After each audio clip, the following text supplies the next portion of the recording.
Hello guys, magandang umaga sa inyong lahat. May ayusin na naman tayo isang single tab washing machine. Ito yung kasama ng mga washing machine na dinala sa akin.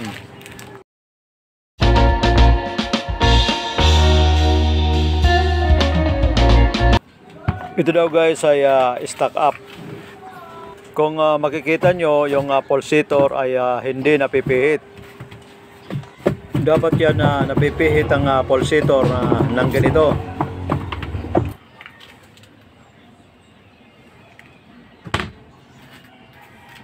Bago natin baklasin, i-check muna natin yung motor kung okay pa.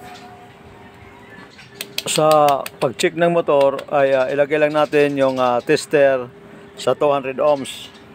At i-check natin yung tester kung gumagana. Tapos niya, nilagay lang natin ang test prod sa plug. Saka ngayon natin pihitin yung timer switch. Dahil ang power plug natin ay connected yan sa timer switch, may interval yan ang meter reading natin.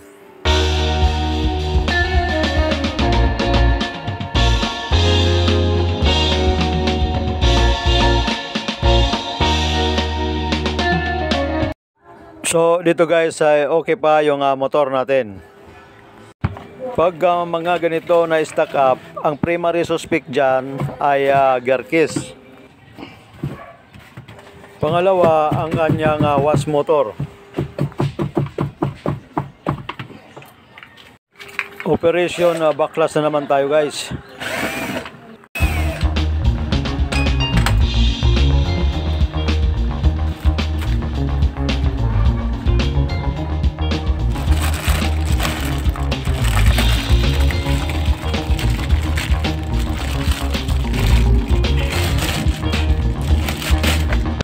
Sa pagtanggal ng wiring, siyempre ay tatandaan natin ang color coding.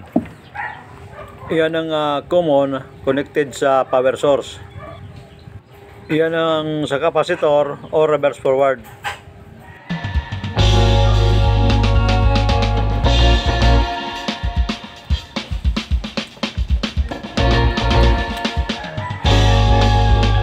Dahil target natin yung gear case, kailangan tanggalin natin yung pulsator.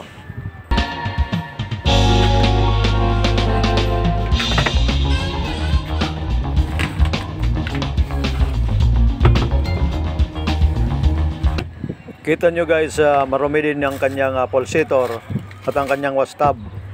Halatang hindi na ito ginagamit. Kung makikita nyo, malutong yung kanyang mga dumi.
Yan na guys ang gear case natin.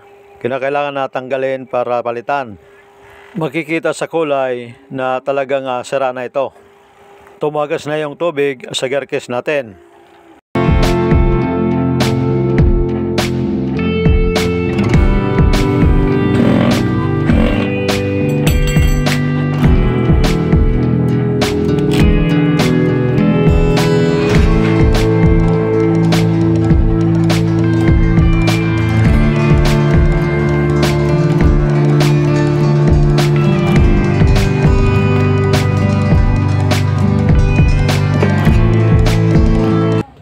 Yan guys, minsan ang gear case natin ay mahirap tanggalin.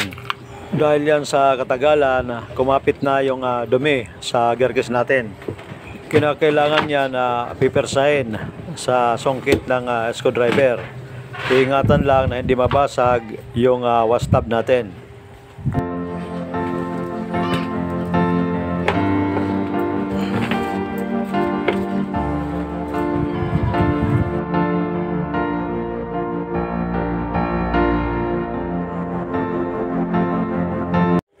Kita nyo guys yung dumi ay tuyo na. Yan ang kumakapit sa gear case natin.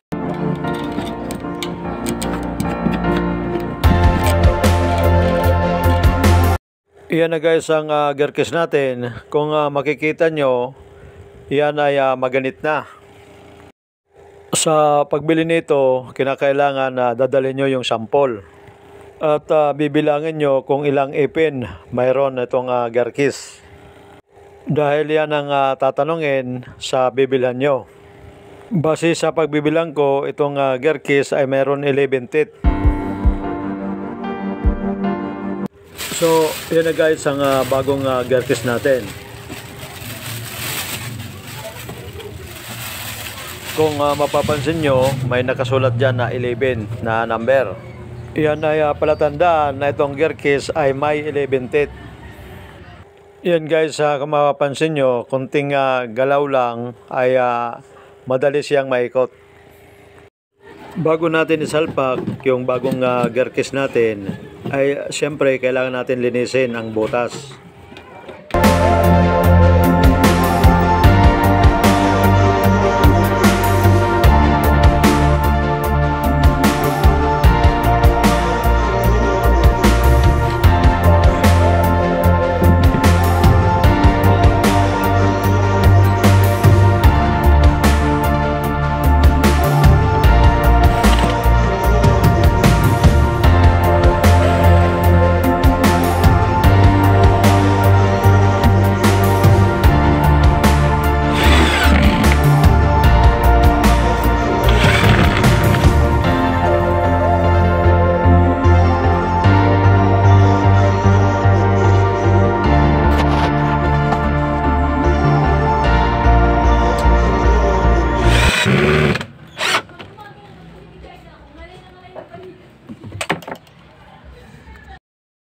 So, yan na guys ang bagong gear case natin.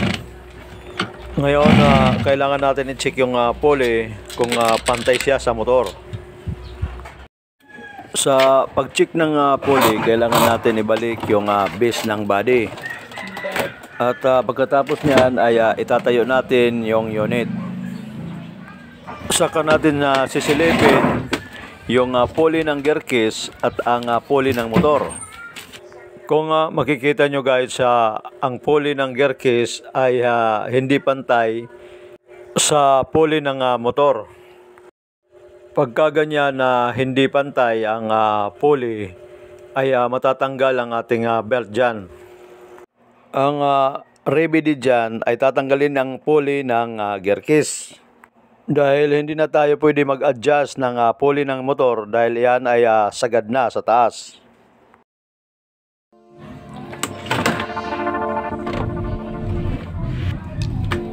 Sa pagtanggal ng pulley, kukuha lang tayo ng vice grip pang kontra sa tatanggalin natin na tornilyo. So, ayan na guys, natanggal na natin yung pulley ng gear case. Ang susunod natin na gagawin ay tatanggalin natin ang pulley ng dating gear case. At yan ang ipapalit sa tinanggal natin na gear case.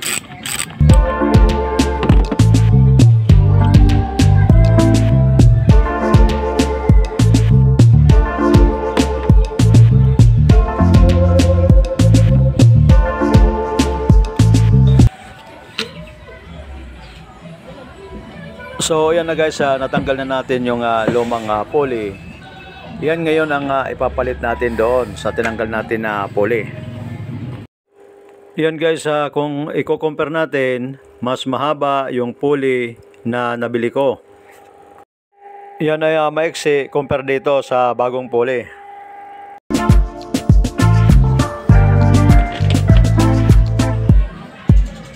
Ngayon guys, pagkatapos natin ito may kabit, itong lumang pulley, ay i-check ulit natin yung alignment.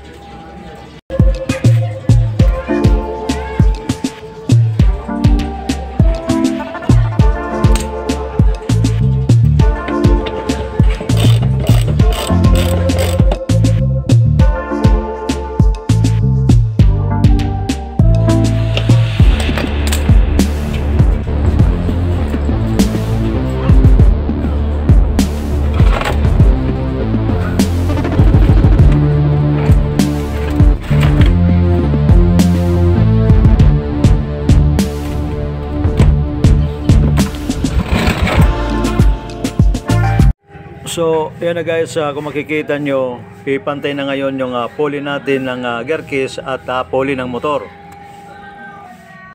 Ngayon, pwede na natin i-finalize yung pag-screw.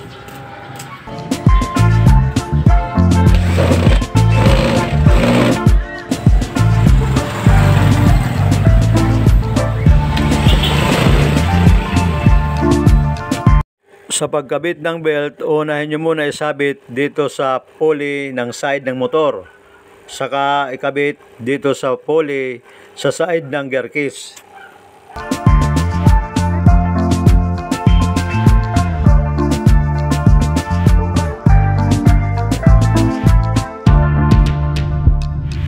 Yan guys, naikabitan natin yung belt. Yan ang tamang alignment ng pulley. Ngayon guys, babalikan natin yung wiring connection. Yan ang terminal ng power source natin, 220 volt. Yan naman na dalawang yellow na terminal at isang black ay umakyat yan sa timer switch. At ito naman ang sa motor terminal. Sa connection, unahin muna natin yung common terminal ng motor to line 1.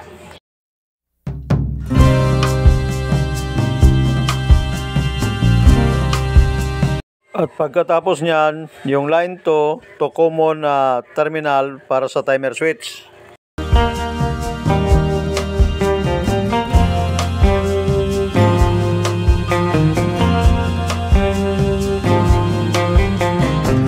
So, tapos na tayo sa line 1 at line 2. Ang natitirang dalawang terminal galing ng motor, yan ngayon ay para sa kapasitor.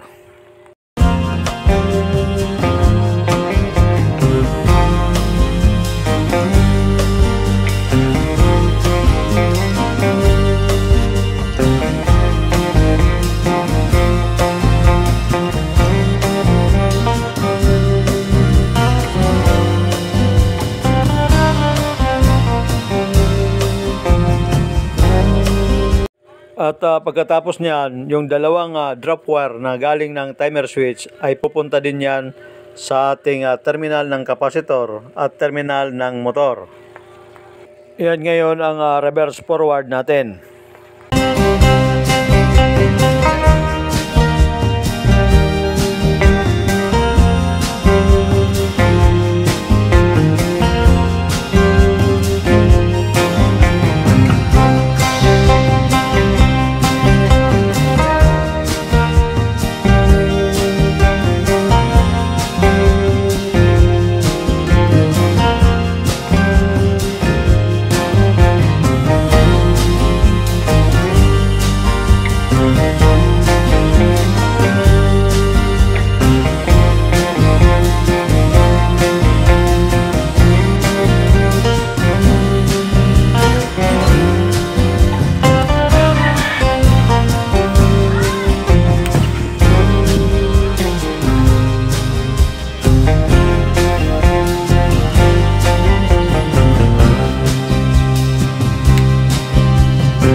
Matapos ang wiring connection ay babalik na natin ngayon ang pulsator. Siyempre guys, bago natin ibalik yung pulsator ay hugasan muna natin itong wash tab.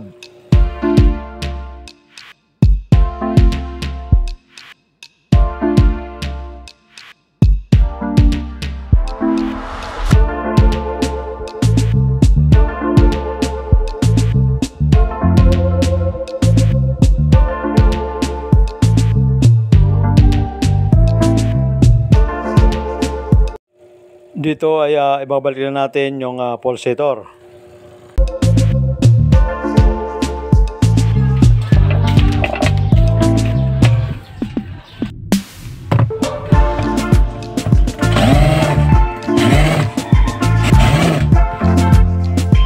Ayan guys, naibalik na natin yung pulsator. Pwede na ngayon i-testing ang unit.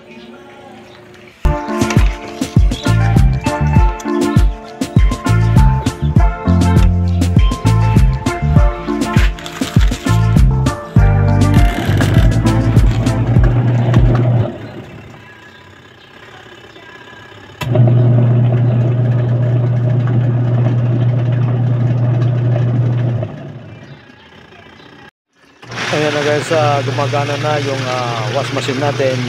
Maraming salamat po sa inyong panonood. Sana ay nakapagbigay ko sa inyo ng konting idea patungkol sa washing machine na stock up ang pulsator.